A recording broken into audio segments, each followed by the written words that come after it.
The German test pilots couldn't believe what they were seeing.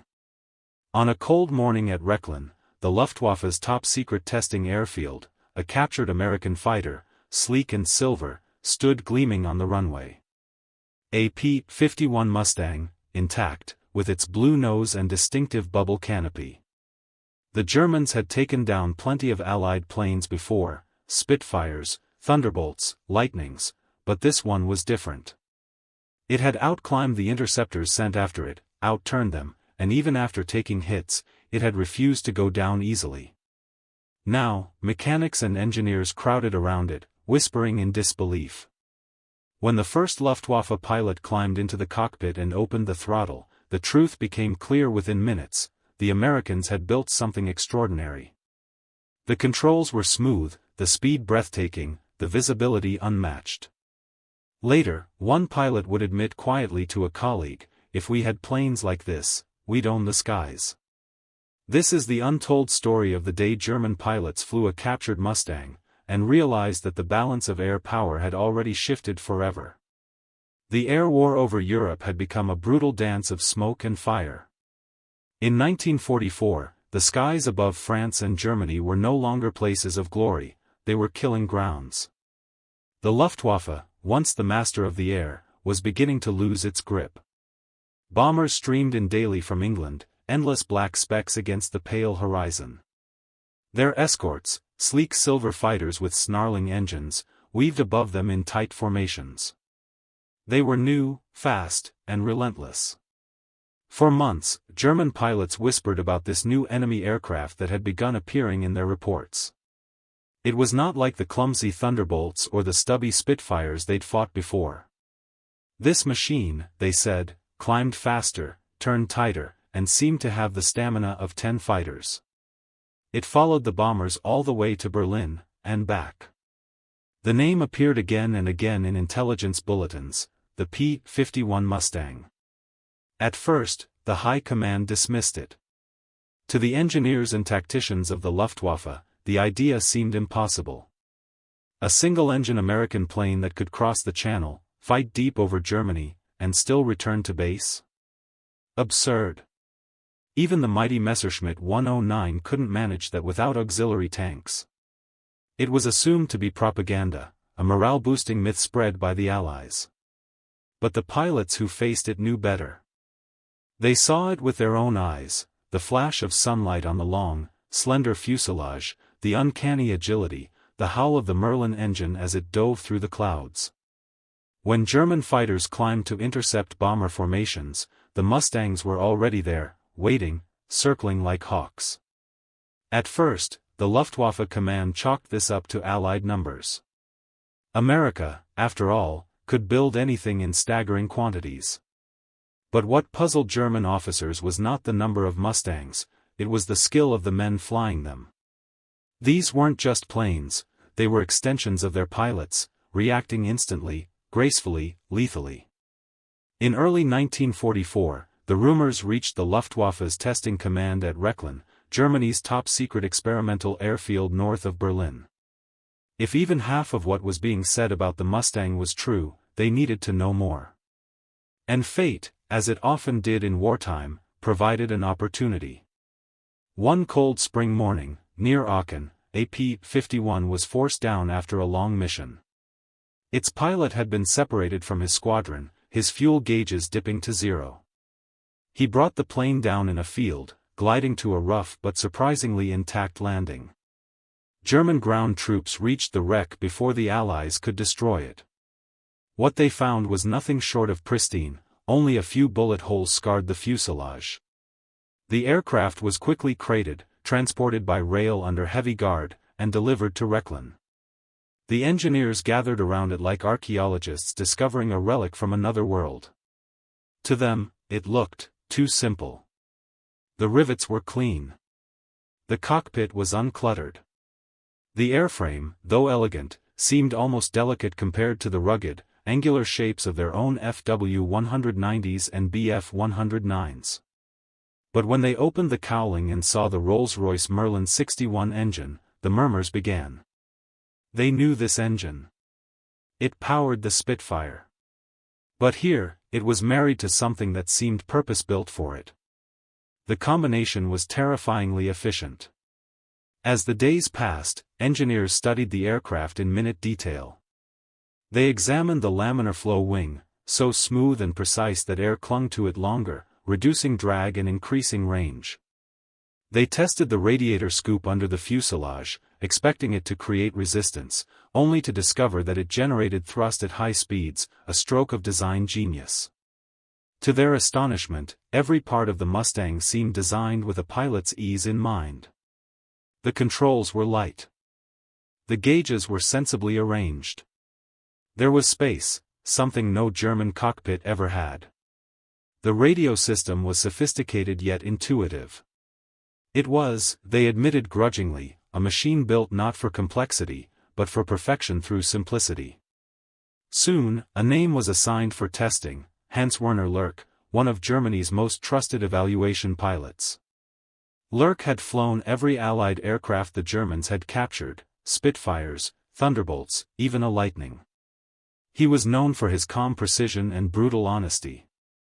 When Lurk climbed into the Mustang for the first time, the mechanics and officers gathered to watch. The canopy closed, sunlight gleaming off the bubble glass. The Merlin engine roared to life with a deep, resonant growl unlike the sharper tones of German power plants. The plane taxied forward, lifted off the runway, and climbed effortlessly into the clear blue. What happened next would be remembered by everyone on the ground. The Mustang rolled, climbed, and dived with a grace none of them had seen before.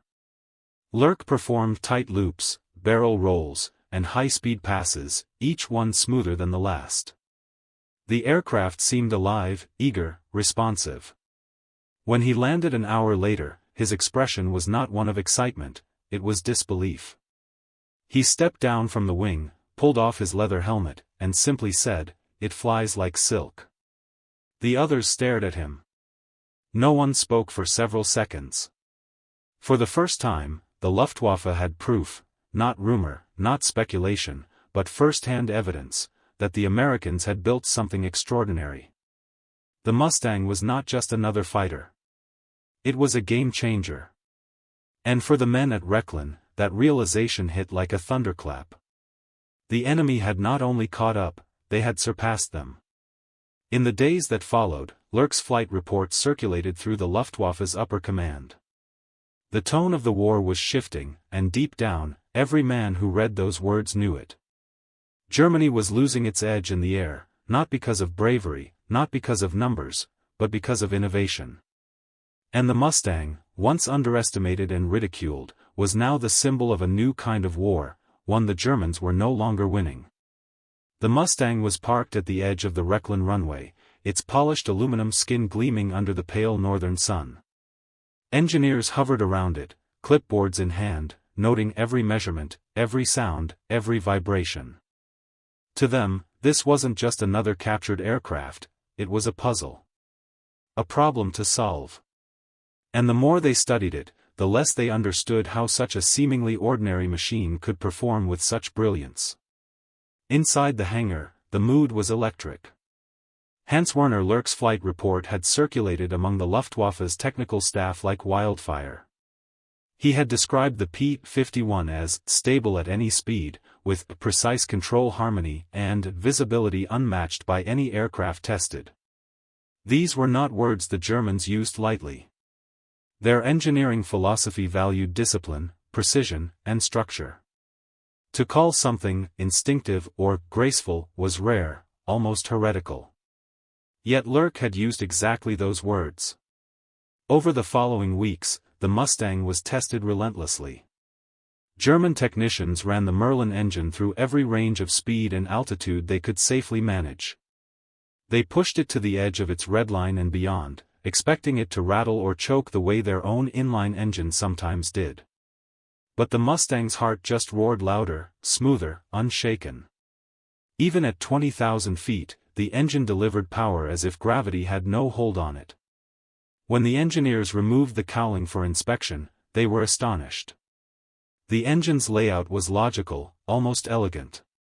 American design philosophy, they realized, wasn't about complexity, it was about accessibility. Everything from the fuel system to the coolant pumps was arranged for quick maintenance and field repair. It was built to fly, and to be fixed by anyone, one engineer remarked, shaking his head. They designed it for the battlefield, not the drawing board. But it wasn't only the mechanics who were impressed. More Luftwaffe pilots began requesting test flights, eager to experience the mysterious aircraft for themselves. Each came back changed. Some were quiet, others outspoken, but all shared a similar sentiment: the P-51 was unlike anything they had ever flown. Captain Horst Petzler, a veteran with dozens of kills, was one of them.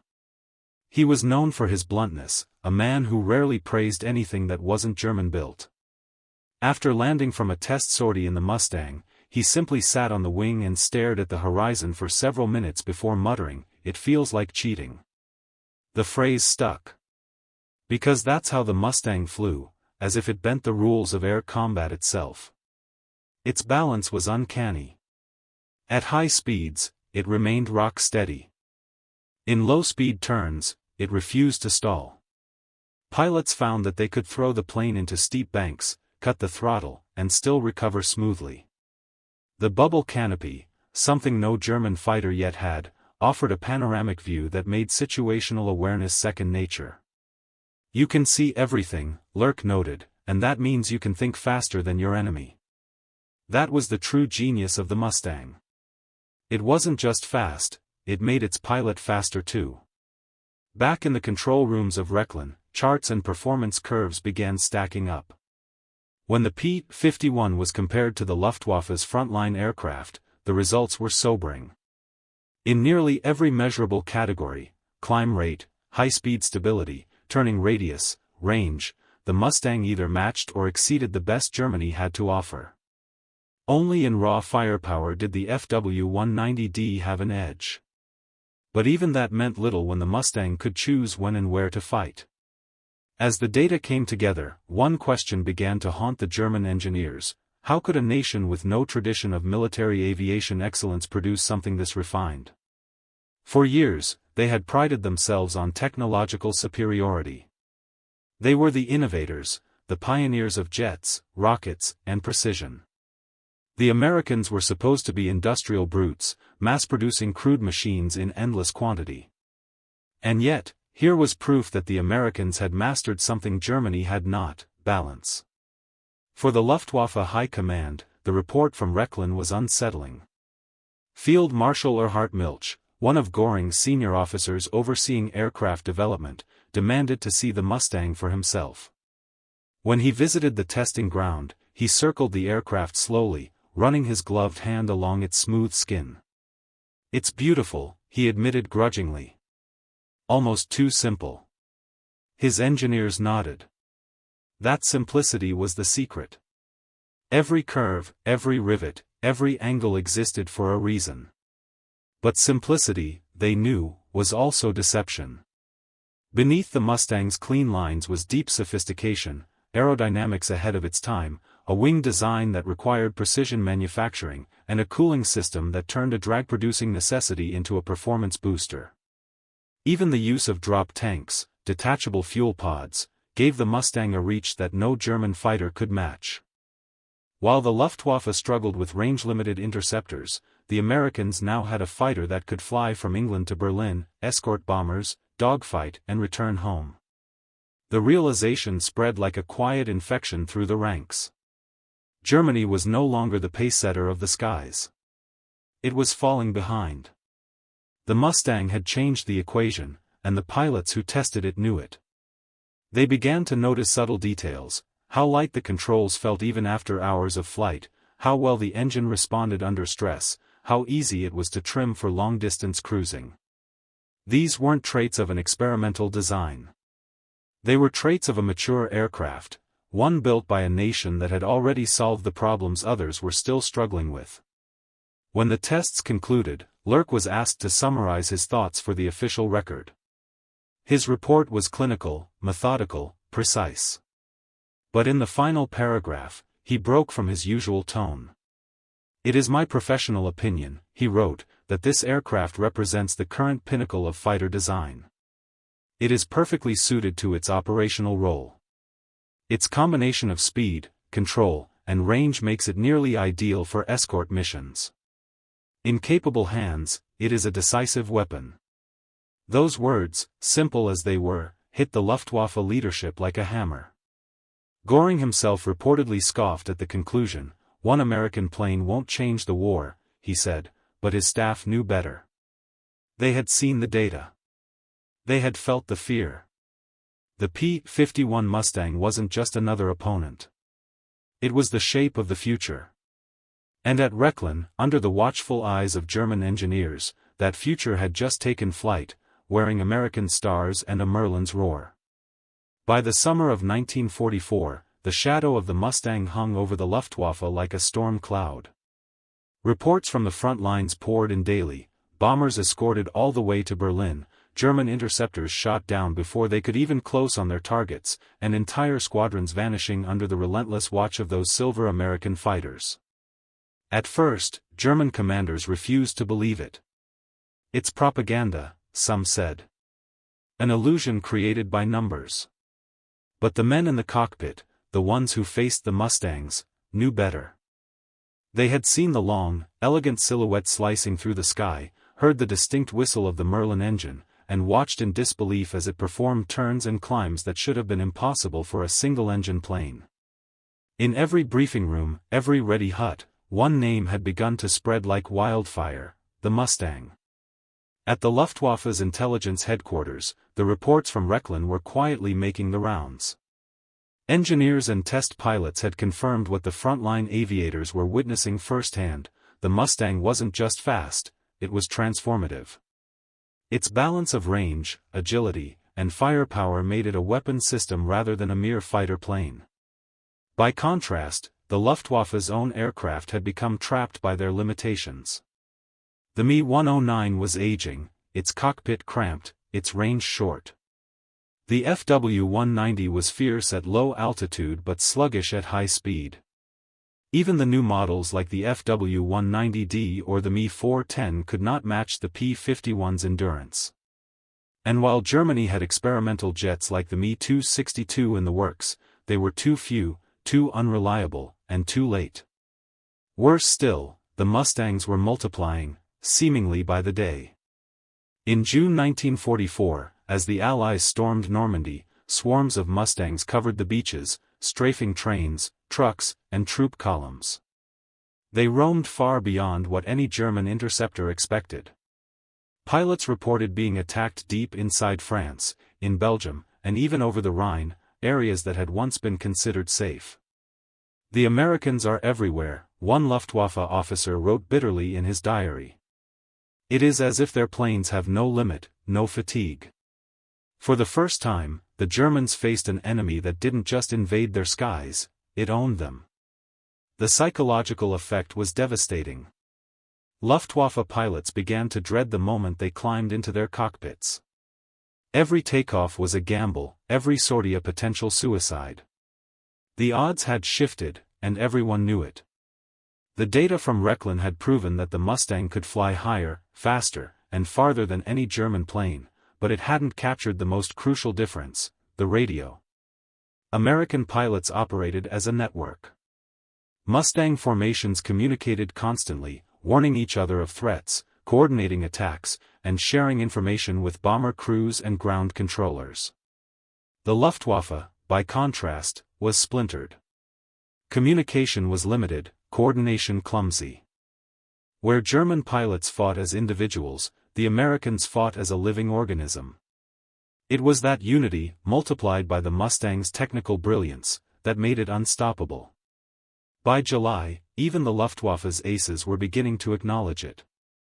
Adolf Galland, Germany's most famous fighter leader, told his staff bluntly, "The P-51 is the best all-around fighter of the war." He admired its design even as it tore apart his squadrons. The Luftwaffe could still win dogfights, but never the campaign. In the skies over Berlin, the contrast became painfully clear. German radar would pick up a bomber formation 200 kilometers out. Fighters scrambled, climbing desperately to intercept. But before they could reach the bombers, they'd be met by a wall of Mustangs, hundreds of them, positioned perfectly to block their path. The ensuing battles were brief, chaotic, and merciless.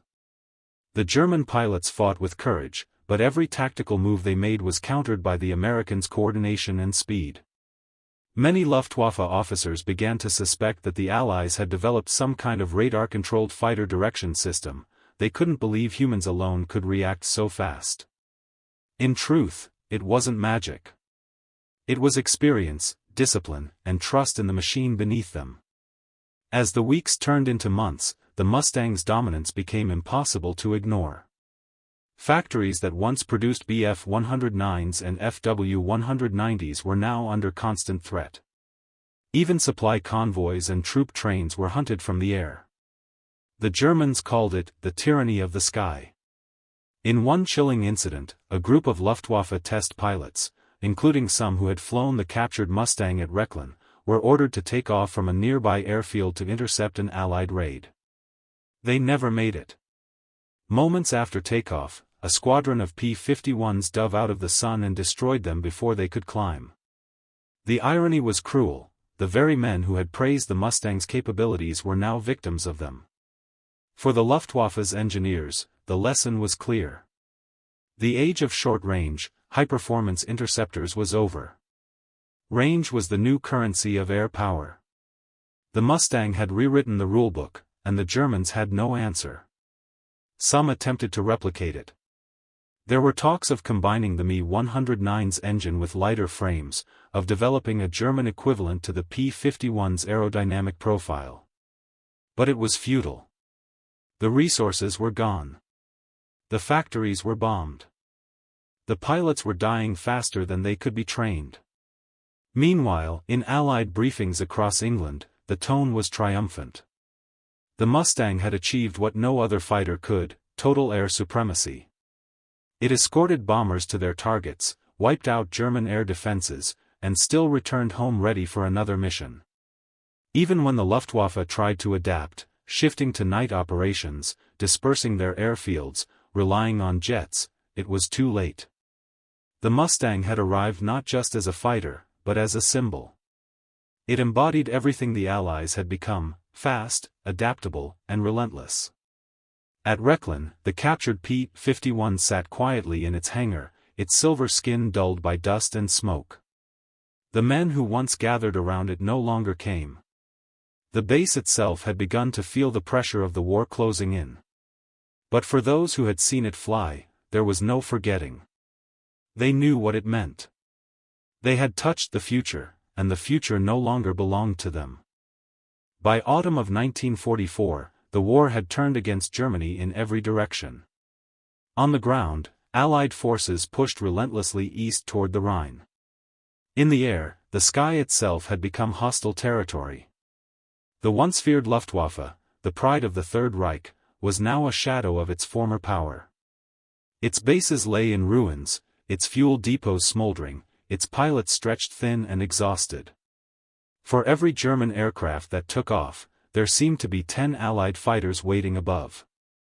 And almost always, those fighters bore the same unmistakable shape: the long nose, the bubble canopy, the silver wings of the P-51 Mustang. Every German officer knew its sound now, that distinct Merlin growl that could cut through flak and thunder alike. Pilots spoke of it with both fear and reluctant awe. When you heard that engine, one recalled, you knew you were being hunted. In a desperate bid to regain the initiative, the Luftwaffe turned to its last hope: technology. The jet-powered Messerschmitt Me-262, the world's first operational fighter jet, promised to change the balance. With a top speed far beyond anything with a propeller, it seemed like a miracle weapon. Göring called it the revenge bird. Engineers called it the future. But the future was arriving too late. The 262 was fast, yes. But it was fragile. Its engines were temperamental, prone to failure after only a few hours of flight time. Its landing gear was weak. And worst of all, it was vulnerable during takeoff and landing, when it had to lumber down long runways, easy prey for the Mustangs waiting above. The Americans understood this immediately.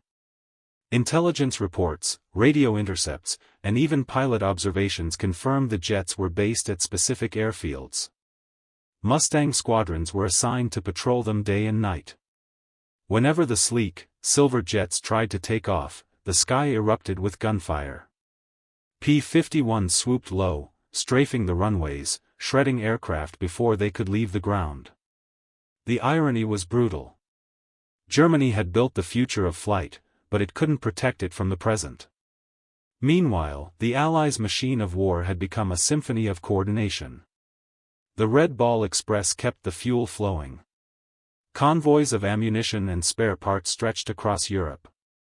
And everywhere the ground war advanced, the Mustangs flew overhead, guiding, guarding, and striking. The Luftwaffe's situation grew hopeless. The once daring tactics of hit-and-run interception no longer worked. The skies belonged to the Americans. Even seasoned German aces, men like Gunther Rall and Johannes Steinhoff, began to see their squadrons vanish one sortie at a time. The numbers told the story. In early 1944, Germany still fielded nearly 2,000 operational fighters. By January 1945, fewer than 400 could take off on any given day. Fuel shortages grounded many before the enemy even arrived. And every time they tried to scramble, the P-51s were there, sweeping them from the sky with precision and fury. In the villages below, German civilians watched as Allied bombers passed overhead in vast formations that seemed endless, hundreds, sometimes thousands, of planes, and their escorts dancing protectively around them. They called them the Silver Rain. Nothing the Reich could muster could stop them anymore. Even among the Luftwaffe's leadership, the tone shifted from arrogance to resignation. Göring, once bombastic and proud, was a ghost of his former self. He raged at his generals, accusing them of cowardice, even as he knew the truth: Germany had been beaten not only by numbers or bombs, but by organization. The Americans had built a war machine that could think faster, react faster, and replace losses faster than Germany could comprehend. The Mustang was the tip of that spear, the embodiment of industrial speed and tactical genius. By the winter of 1944, the Germans began launching desperate missions, Sonderkommandos, small units ordered to ram bombers or sacrifice themselves to break the Allied advance. Young men, some barely trained, climbed into cockpits with a single tank of fuel and a fatalistic sense of duty. They flew into the storm, and were cut down by the Mustangs long before they reached their targets.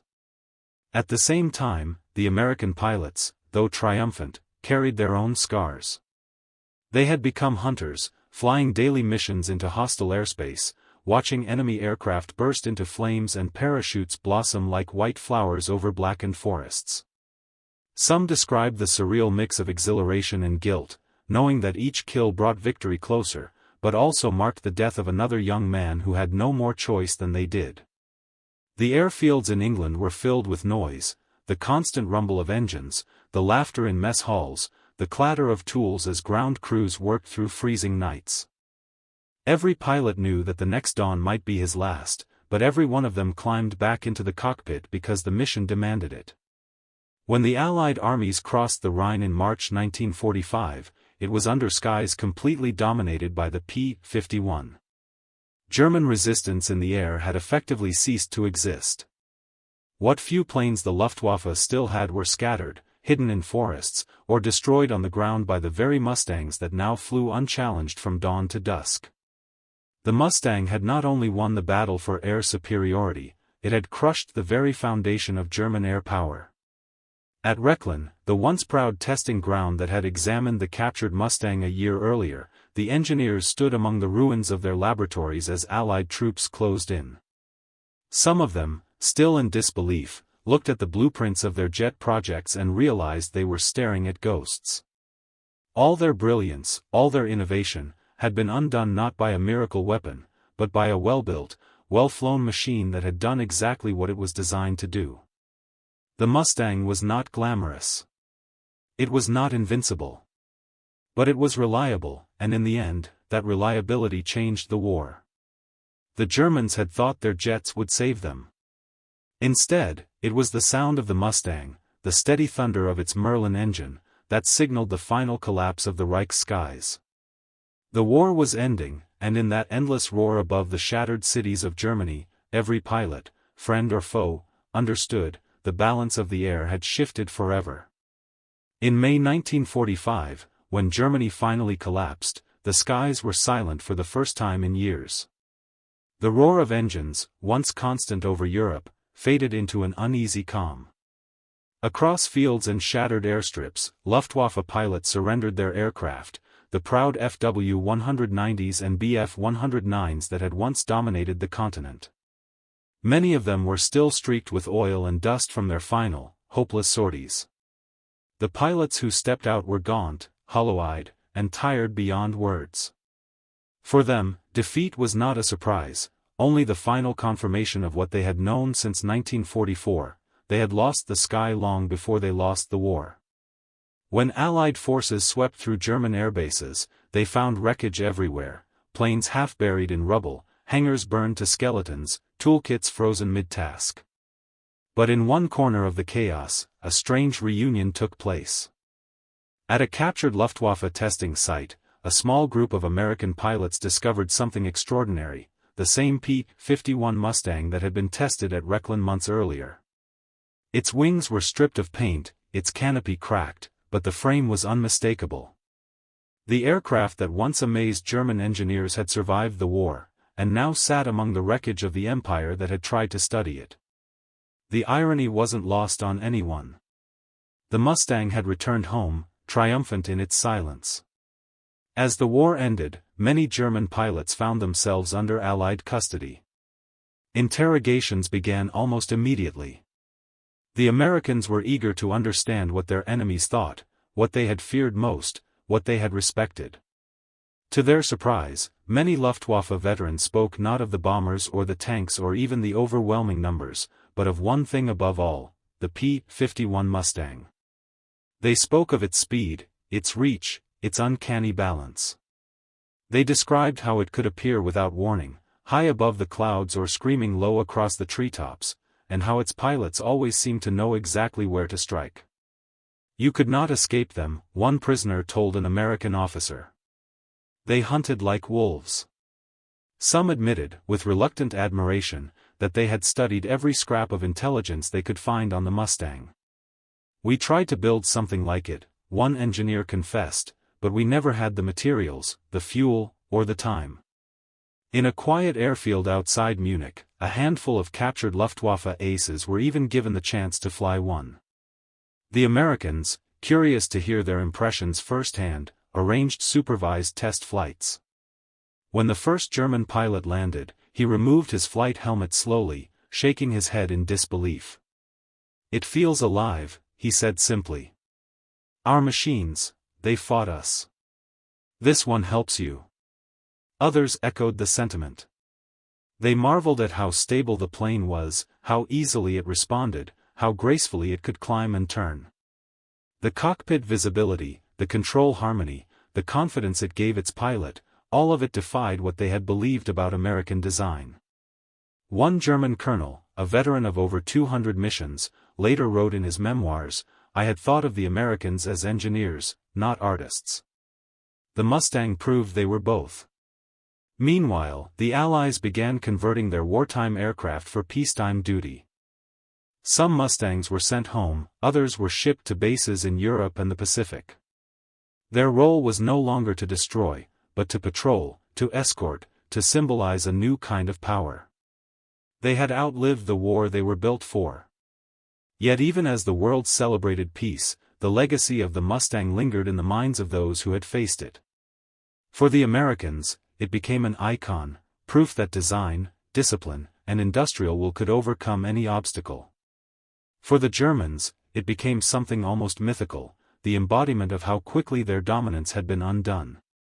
Hermann Göring himself, once the master of the Luftwaffe, is said to have remarked near the war's end, "When I saw Mustangs over Berlin, I knew the war was lost."